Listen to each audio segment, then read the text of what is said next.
Hello guys, ayan, dito tayo. So ito yung bagong saing na kanin. Ayan. Isang punong ano to. Ayan, ito, nag-start na tayo maglagay ng hipon at saka kanin. So pala, pinalamig natin yung kanin. So lagay natin dito.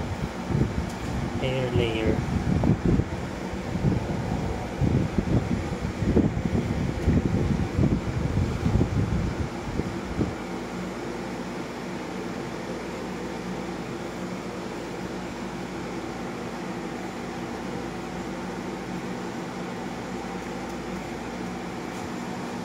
Scroll tayo.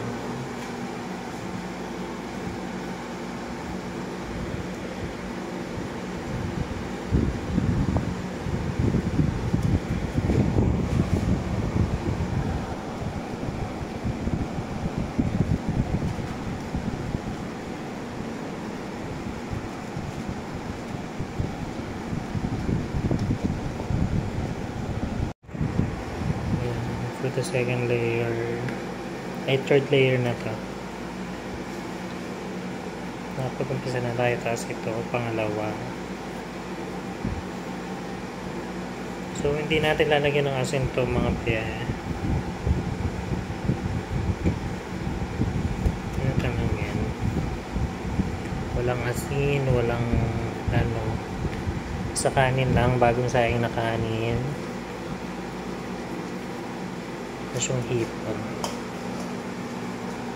Layer. So marami nagre-request. Tapos after 10 days, kung maasim na siya, actually pag after 3 days, pwede nyo siyang i-open, tapos siksikin nyo, tapos may maamoy kayong medyo kulob, pero after nun, yung pagka 10 days niya or 7 days, wala kayong maamoy na parang mabaho, as in ang ganda ng pagkakaburo. Depende sa inyo kung ano yung gusto nyong asim, pero amin, okay na yung 10 days, mas okay na yun, mas fermented na yun. So ito na yung fourth layer.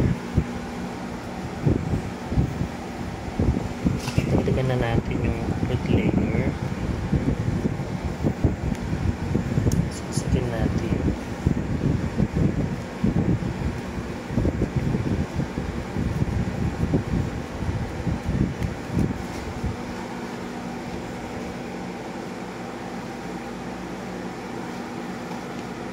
Perfect talaga to, sobrang dami. Wala nang ano. Tapos on the next gawa ko nito, bibentahan ko na kayo mga mare. Para naman meron tayong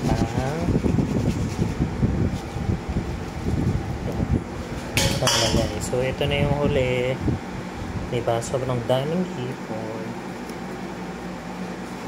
So lagyan na natin yung last one.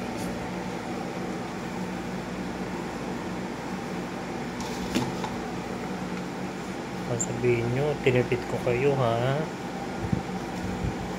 So yan na. Tapos after nito, isi-shield natin ng maayos yan. Kailangan hindi sumisingaw. Kailangan ano talaga, maayos yung pagka-ferment. Bawal malagyan ng yung tawag dito, anuhan ng langaw. Kasi pag nagkalangaw, magkakaroon na siya ng hindi maganda.